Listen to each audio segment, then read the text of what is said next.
Assalamu alaikum. Can you introduce yourself for me? I am Professor Hamidullah Marazi.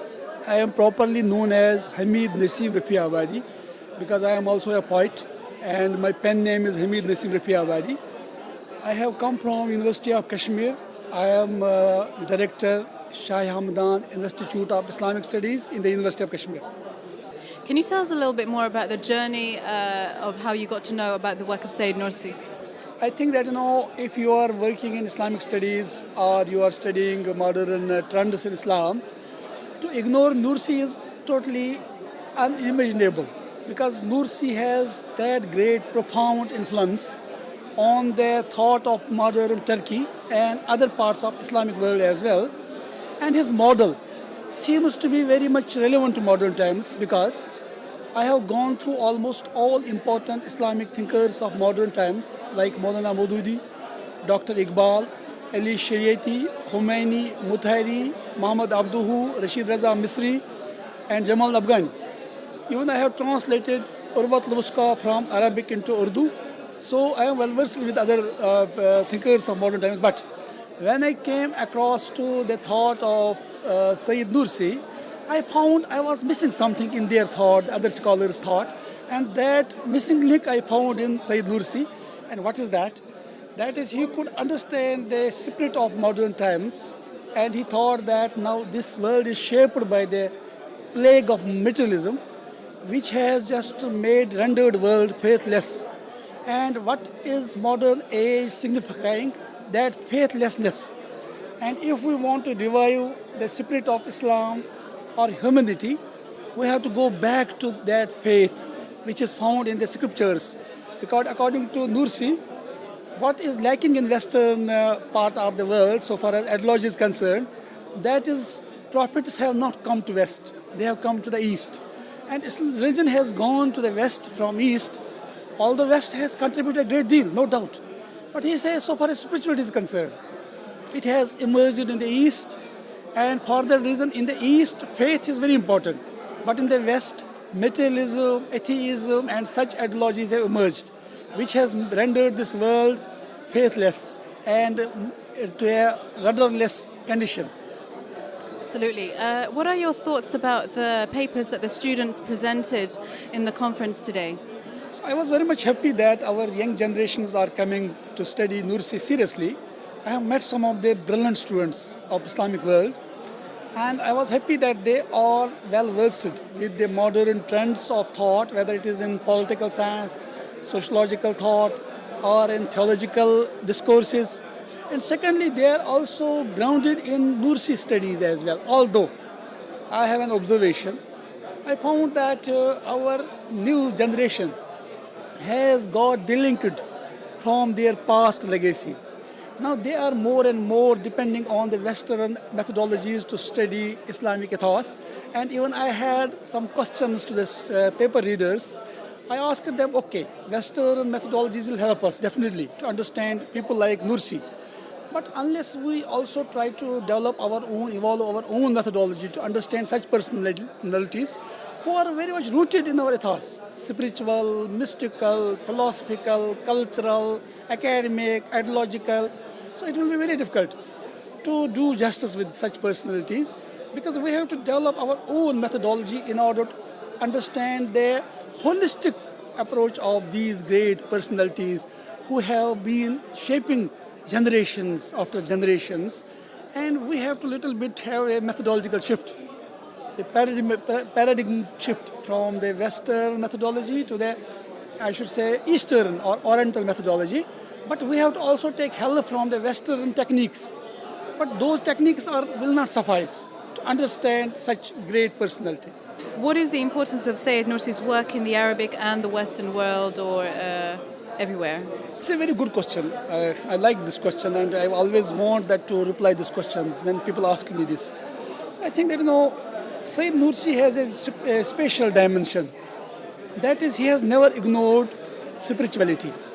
When he talks about modern sciences, secular sciences, and science and religion, and the educational system which we should shape in modern times, but he never loses the sight of faith and spirituality. ruhaniyat, marifat. So in this way, I think that West is lacking in that nowadays.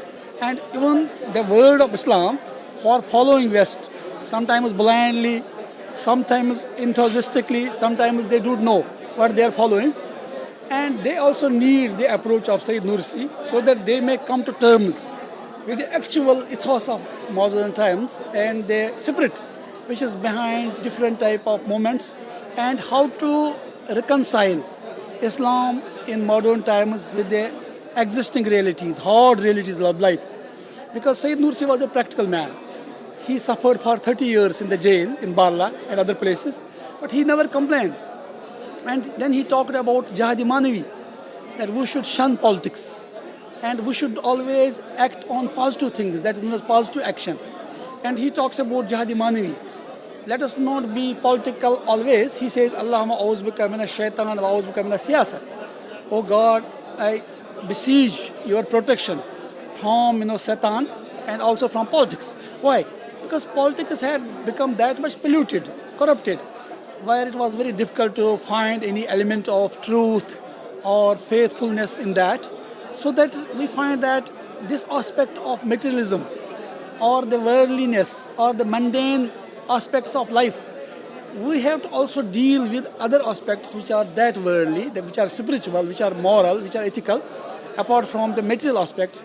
But the material aspects should be dominated by the spiritual as well as, I should say, moral aspects of thought and action. So, on that note, in your opinion, do you think there are enough studies on about Sayyid Nursi and the Risalat-e-Nur? I don't think so. There are many. Even I was here in different parts of Turkey. I went to Afyon, I went to Caesarea, I went to Konya, I went to Bursa, I went to this Mazantein and other places. But I found everywhere that people are not able to speak other languages than Turkish language. But the thought of Sayyid Nursi has universal nature. It needs to be presented in all languages. And unless the students of Risalat-e-Nur become conversant with modern idiom and medium, the languages, all aspects of that, so they will not be able to project Nursi in a better way. So I think that, as much as he should have been known by the people, he has been not known. But the world needs him. I feel sometimes that world needs Nursi more than he needs someone else. It will need someone else. Because his thought is that much relevant. It touches our heart because it is very much practical and he is very sincere. He has undergone those trials and tribulations. Sometimes I compare Nursi with Ghazali. Sometimes with Imam Rabbani. Sometimes I compare him with great scholars like Ibn Arabi and Sayyid al-Qadir Jilani, although they were also very important scholars and great personalities of Islam. But Nursi has also same message for modern age, and it seems sometimes unique. And this uniqueness of Nursi is not being highlighted so that it may attract more and more people, especially in the western part of the world. Nursi will become very popular if he is being presented in the language of the West and the European languages. It has great potential. Being a student of comparative philosophies, comparative religions, I can feel that there is something which is only found in Nursi, which is not found elsewhere. Okay, so what are your thoughts? Let's talk a little bit more about the conference today. What are your thoughts in general about the conference today and the networking process? And has the foundation achieved its goal in making it quite a good and beneficial conference? It is very good because for the first time I have come to Turkey, and it was because of the invitation of the foundation. And I found that Faris Koya and Hakan and Arslan and Abu Zar and Akif and all these great people who are belonging to the movement of Nursiya, Nurju movement. So they are doing a very wonderful job. And this is very interesting that people from all parts of Islamic world, Arabic world, India, Pakistan and other countries, and especially from the different universities of Turkey itself, they assembled at a place and some serious papers are being read here. And some of the papers which I have attended so far, they are very meaningful. People have really worked hard in order to present their papers and prepare their papers. And a good deal of discussion has been generated. And that is going to pave the way for better understanding of Nursi in coming years.